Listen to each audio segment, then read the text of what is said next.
Just driving home can be inspirational. The beauty that I see, the colors that I see, the blues and the purples, and the sky is glowing, and it's so inspiring to me. I have to go back and try to put that on a canvas, try to give my interpretation of that.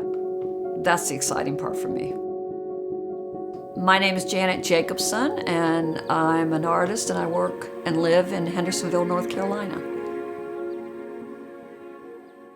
I had wanted to start fooling around in landscapes, and I'm like, why am I doing this? Why am I painting Western subject matter and mailing it out there and having to travel out there when I'm surrounded by incredible beauty here? And I just decided it was time to stop. Not only did I drop the watercolor, I dropped the subject matter and just started kind of fresh, a whole different change.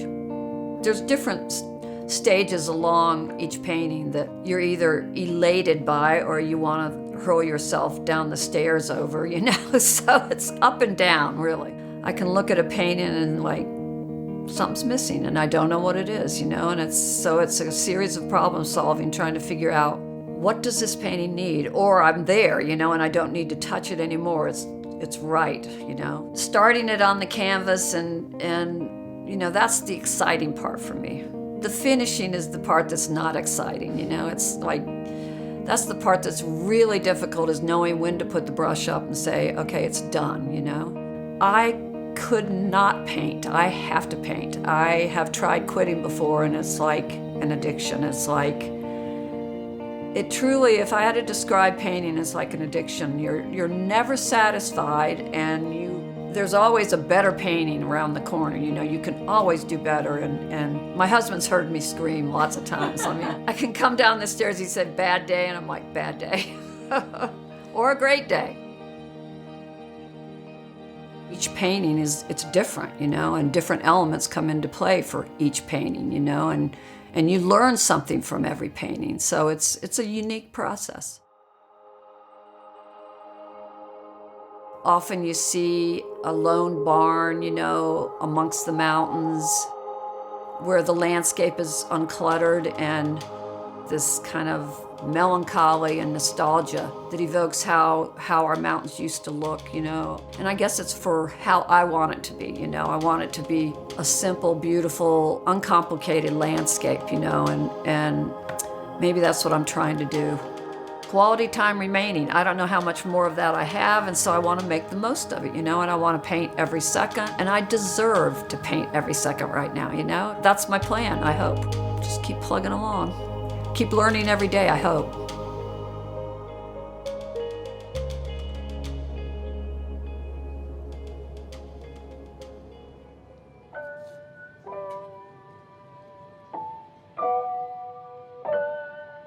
One thing that still happens to me after being in the studio for over 10 years, I have this nerdy moment where I'm like, this is so cool. Sometimes I'm just like hot and sweaty and it's a hard day at work, but there is that moment where I'm still like enamored and I like truly think it's magical. My name is Catherine Adams. I'm a glass artist in Asheville, North Carolina.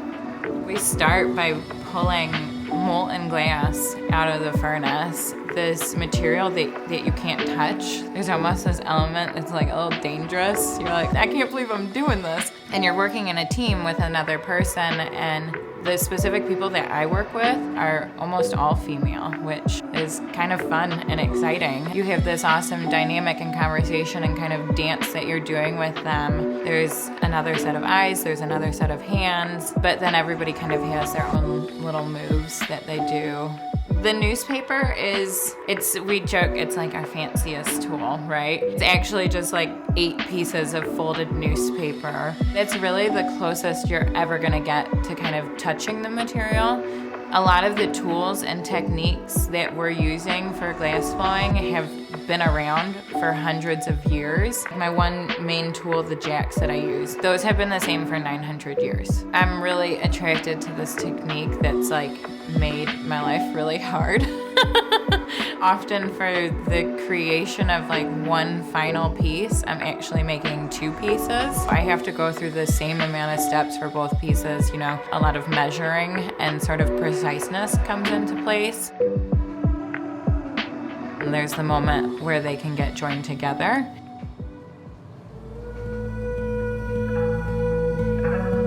The way that I live my life is I surround myself with things that are meaningful to me. Everything kind of has like a little bit deeper of a symbol and a meaning, and I would hope if somebody's deciding to like own something of mine, it excites them and it could help like illuminate a story in their home, or it could help enhance like some mundane moment in their life. I think everybody in a way turns to art. I think it's important. She often goes down to Woodlands and will drop off the work with me.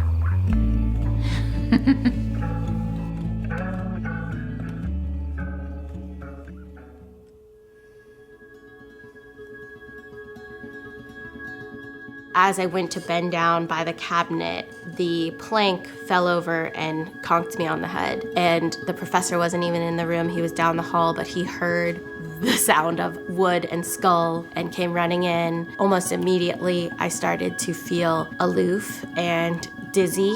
I had to go to the student health center and got diagnosed with a concussion. I started to have trouble focusing, and I would have memory loss, where I would be in lecture and I'd be looking at the professor awake. 5 minutes later, I wouldn't remember anything that was said.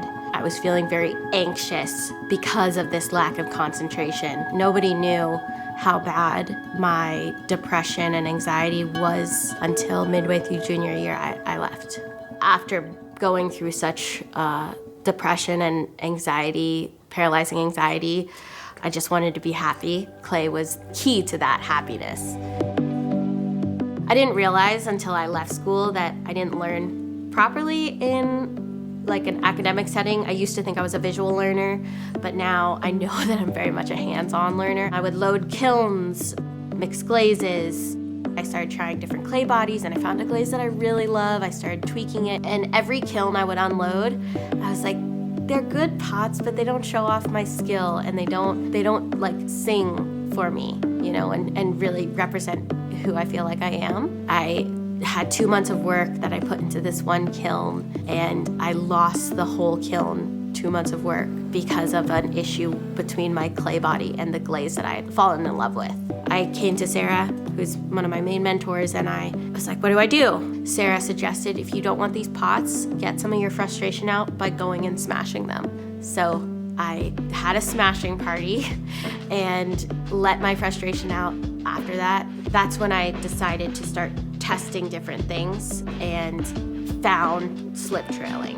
And I couldn't keep my hands steady enough to make a consistently thick and long line, so I started doing dots. Another fun tidbit, which I started to realize it happened subconsciously, and now I've connected the dots, is that my dots are very much based on math. I start with a single row, and I will count how many dots are in that row, and that will dictate the pattern that I go for. So that divisibility kind of subconsciously just happened.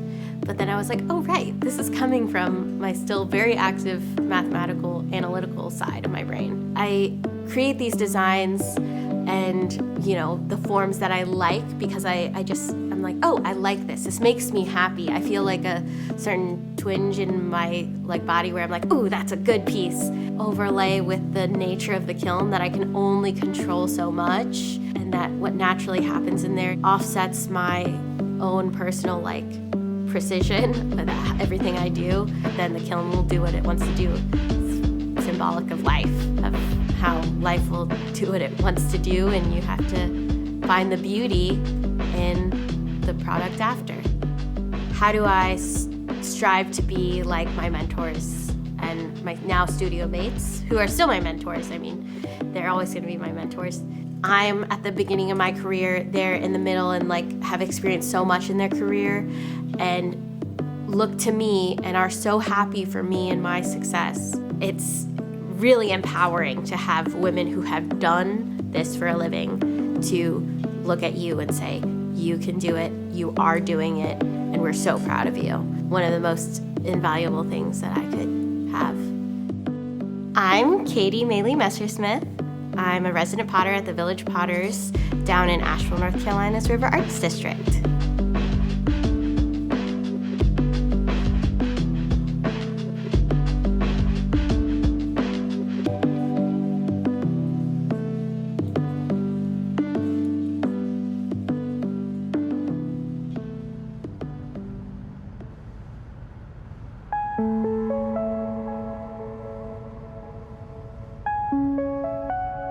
As I evolved my work, I began to explore that disconnect with what we consider acceptable and what we consider taboo. And where are those lines drawn and why are they drawn there? My name is Anna Johnson and I'm an artist and metalsmith. What I always found so fascinating was looking at all the teeny tiny, the macro, these incredible worlds that exist. There's so much exploration, and I just couldn't get enough of it. I try to eliminate the idea of how I'm going to bring something together from the actual designing process, because I find if I think about the construction on the forefront of the design process, it will limit me, and without me even really being aware that it's doing so, because I am looking for something specific and I have no idea what that is. And I am not gonna have any clue until I see it.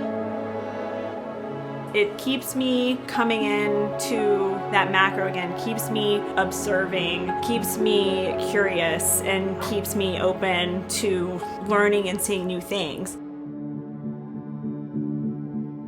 Most people's interpretations of using raw bone, it is the taboo, it is this, macabre idea. When someone looks at something and acknowledges it as being beautiful and interesting before they've been able to label it, when I am able to, successfully present something that then allows the brain to skip that or to come to that label as a secondary, I feel like there is a little wire that's crossed. Thinking about art and thinking about what makes something art and what art does and what's the value of it, it's a language.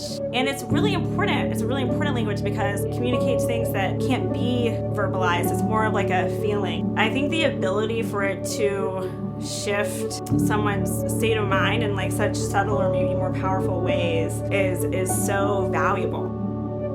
When I was younger and my parents, how they let me explore, I was given this gift to really follow my intuition. I don't know why, that just felt so to the core my path, that I just not knowing what it would look like. I had no idea it would look like this.